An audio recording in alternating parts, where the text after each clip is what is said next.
پھر اس کے بعد وہ کہتی ہیں نکاح خواہ بھی کہہ رہا ہے کہ جس دن یہ بچی میرے پاس لائے تھے بچی چھوٹی تھی، میں نے منع کر دیا، نکاح تو ہوا ہی نہیں۔ پھر ایک اور نکاح خواہ جو پکڑا گیا ہے اس کے بارے میں بھی ابھی معلومات سامنے آئیں گی تو وہ شیئر کروں گی کہ عدالت کیا کہتی ہے، پولیس کی انویسٹیگیشن اس نکاح خواہ کے بارے میں کیا کہتی ہے، اس نے ایسا فیل کیوں کیا، یہ دیکھنے کے باوجود کہ بچی بہت چھوٹی ہے اس نے کوئی تحقیق کرنے کی ضرورت کیوں نہیں محسوس کی۔ لیکن میں حیران اس بات پہ ہوں کہ صرف نکاح خواہ سے ہی کیوں پوچھا جائے گا کہ تحقیق کرنے کی کوشش نہیں کی، یہ ایک وکیل سے کیوں نہیں سوال کیا جاتا؟ یہ ایک بہت بڑا کویشچن مارک ہے، کیونکہ میں نے جب سوال کیا تھا کچھ اور وکلا بھائیوں سے تو انہوں نے کہا کہ اس کے اوپر ابھی تک آج تک تو کبھی ایسا نہیں ہوا، کیونکہ وکیل صاحب تو ایسا کرتے ہی رہتے ہیں، یعنی وکیلوں کو یہ کھلی چھٹی حاصل ہے۔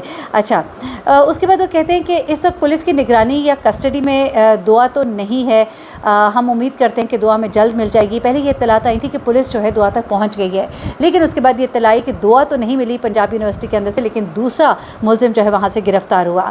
اس کے بعد وہ کہتی ہیں کہ پولیس وہاں پہ گئی ہے، دعا کو ڈھونڈ رہی ہے، ہم امید کرتے ہیں کہ دعا جلدی ملے گی اور عدالت میں اسے پیش کیا جائے گا اور وہ اپنا موقف بھی ہے سامنے رکھے گی۔ اچھا، انہوں نے کہا کہ پہلے تو میں یہ سوچتی ہوں کہ دعا اتنے آدمیوں کے بیچ میں ہے، اتنی سخت گرمی ہے، بڑا تکلیف ہوئی مجھے یہ بات ایک ماں کے منہ سے سن کے۔ کہتے ہیں کہ میں سوچتی ہوں کہ دعا اتنے آدمیوں کے بیچ میں ہے، اتنی سخت گرمی ہے کہ ہمیں یہاں پر سانس نہیں آتی، ایک ہیٹ ویو چل رہا ہے ملک میں۔ یقین کریں کہ رات کو بھی میں باہر لیٹی رہی اور مجھے نیند نہیں آ رہی تھی، میں سوچ رہی تھی کہ سخت گرمی میں وہ دعا کے ساتھ کیا کر رہے ہوں گے، کہاں کہاں اسے لے جا رہے ہوں گے۔ مجھے بہت اذیت ہو رہی تھی، میں راتوں کو سو نہیں سکتی۔ میں نے اپنی بچی بہت نازک کے ساتھ پالی ہے، میری 3 بیٹیاں ہیں اور سب سے زیادہ نازک اور لاڈ میں نے دعا کو کیا ہے۔ ہر چیز میں نے اسے بغیر مانگے دی۔ میں یہی سوچتی ہوں کہ ہم جس بچے کو جتنا لاڈ سے پالتے ہیں اس کو اتنی ہی زیادہ اذیت کیوں آتی ہے۔ وہ کہتی ہے کہ ہماری آنکھیں ترس گئی ہیں دعا کو دیکھنے کے لیے، ہمارا دل کرتا ہے ہم اسے اپنے پاس بٹھائیں، اسے چومیں۔ جب دعا گھر آئے گی تو ہمارا امتحان ہوگا، بچے کو کیسے نارمل کرنا ہے، دوبارہ اس کو زندگی کی طرف کیسے لے کر آنا ہے، یہ ہمارا ایک بہت بڑا امتحان ہوگا۔ ایسی بات کی ہے دعا کی والدہ نے کہ میں ہل کر رہ گئی یہ سوچ کر کہ کس فیز سے گزر رہے ہیں، اور واقعتاً جب دعا اگر گھر آتی ہے انشاءاللہ تو ایک بڑا ہی مشکل مرحلہ ہوگا اس کے والدین کے لیے۔ وہ کہتی ہیں کہ آپ سوچیں کہ ایک بچہ جو ایک دن بھی گھر سے باہر نہ گیا ہو، کئی مہینوں سے غیروں کے ہاتھوں میں ہے، کیا کیا چیزیں جو ہے دعا کے دماغ میں چل رہی ہوں گی۔ وہ ایک ایسی ماں ہے جو اپنی بچی کے بارے میں سوچ رہی ہے ہر لمحے، اور ظاہر سی بات ہے ایک بچہ تکلیف میں ہو تو ماں کو کسی پل چین نہیں آتا، ماں کو نیند نہیں آتی، ماں سے کھانا نہیں کھایا جاتا، وہ ہر وقت یہی سوچتی رہتی ہے کہ میرا بچہ اس وقت کیا کر رہا ہوگا، میں کیسے خوش رہ سکتی ہوں، میرا بچہ پتہ نہیں کتنے برے حال میں کیسے خوش رہوں۔ اس کے بعد وہ کہتی ہیں کہ جب ہم باتیں سنتے ہیں ہمارے بچے کو ایسے لگتا ہے کہ اسے ڈرایا دھمکایا جا رہا ہے، یا اسے یہ کہا جا رہا ہے کہ تمہارے گھر والوں کو مار دیں گے اور تمہیں وہی بولنا ہوگا جو ہم کہہ رہے ہیں، تو ظاہری بات ہے وہ شخص وہی بیان دے گا جو گینگ والے اسے بولیں گے۔ کہتی ہیں کہ دعا زہرا بھی ایسی ہی سٹیج پر ہے، اسے جو کہا جائے گا وہ وہی بیان دے گی، وہی ریکارڈ کرائے گی۔ وہ کہتی ہیں کہ ہم یہی سوچ کر تڑپتے ہیں کہ ہم اس کے لیے کچھ کر نہیں پا رہے، ہم اس کو بچا نہیں پا رہے۔ پھر انہوں نے کہا کہ میری بیٹیاں جو ہیں وہ بہت پریشان ہیں، ان کو بہلانا بہت مشکل ہو جاتا ہے۔ میری چھوٹی بیٹی سکینہ ٹھیک طریقے سے کھانا بھی نہیں کھاتی، جب سے دعا گئی ہے میرے بچے سب سے زیادہ شوق سے میرے ہاتھ سے پراٹھے کھاتے تھے، لیکن سکینہ کچھ بھی نہیں کھاتی۔ وہ کہتی ہیں کہ میری بیٹی کو جب میں فرائز بنا کر دیتی ہوں تو وہ واپس آ جاتی ہے، نگٹس بنا کر دیتی ہوں واپس آ جاتی ہے، جو بھی چیز دیتی ہوں تو آ کے کہتی ہے کہ جب دعا آئے گی تو پھر میں اس کے ساتھ کھاؤں گی۔ تو وہ کہتی ہیں کہ ایک بچے کے ذہن پر اس وقت کیا گزر رہا ہے آپ سوچ ہی سکتے ہیں۔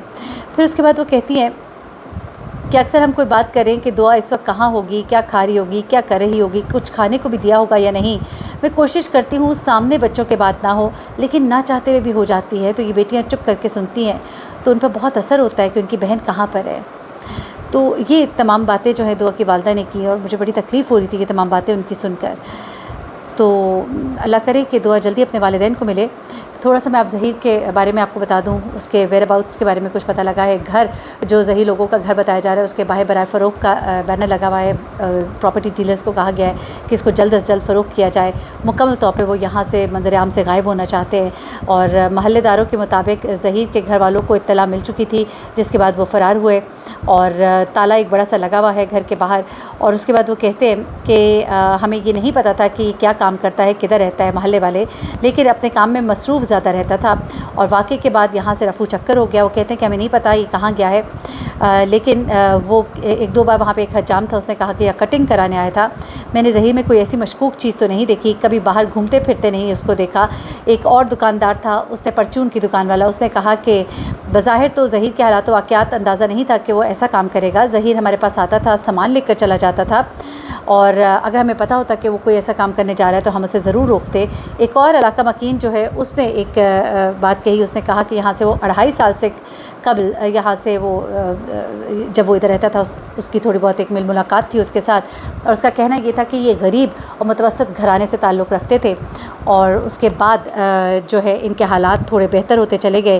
یہ نہیں پتہ کہ ان کے حالات کیسے بہتر ہوئے، البتہ ان کے والد جو ہیں وہ فوت ہو چکے تھے، اور ان کی والدہ جو ہے وہ نوکری کرتی تھیں، اور یہ ان کے بیٹے تھے جن کے بارے میں زیادہ ہمیں معلومات نہیں ہے کیونکہ ان کا اتنا گھلنا ملنا نہیں تھا، لیکن یہ زیادہ تر بہت مصروف نظر آتے تھے۔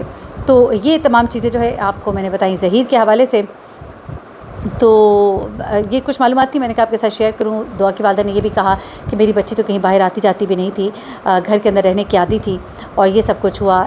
دعا میرے ساتھ ہی بازار آتی جاتی تھی، شادیوں پر جاتی تھی، بہت ہی سیدھی سادی بچی تھی۔ میں گھر سے باہر جاتی تو پیچھے سے اپنے بہن بھائیوں کو وہ کور کرتی تھی اچھے طریقے سے، ہمیں ٹینشن نہیں ہوتی تھی، کیونکہ ہمیں بھی ٹینشن نہیں ہوتی تھی کہ دعا پیچھے ہے، ذہین ہے، سمجھدار ہے، بہت مرتبہ اس نے قرآن پاک پڑھا ہے، ابھی وہ حفظ کر رہی تھی، بیچ میں کرونا آ گیا، ہم نے مولوی صاحب کو روک دیا تھا، تو ہر سال دعا زہرا قرآن پاک پڑھ کر دیتی ہے کہ یہ نانا ابو کو اصالِ ثواب کر دے۔ آپ سوچئے کہ چھوٹی سی بچی ہے اور ہر سال وہ ایک قرآن پاک بھی ختم کرتی ہے، رمضان میں اپنے نانا ابو کو اصالِ ثواب بھی کرتی ہے۔ تو یہ کچھ معلومات تھی دعا زہرا اور ظہیر کے حوالے سے، میں نے کہا آپ کے ساتھ شیئر کروں۔ اس کی والدہ نے کیا کچھ کہا آپ کو بتایا۔ اپنا بہت خیال رکھیے گا، اپنی دعاؤں میں مجھے بھی یاد رکھیے گا۔ اللہ حافظ۔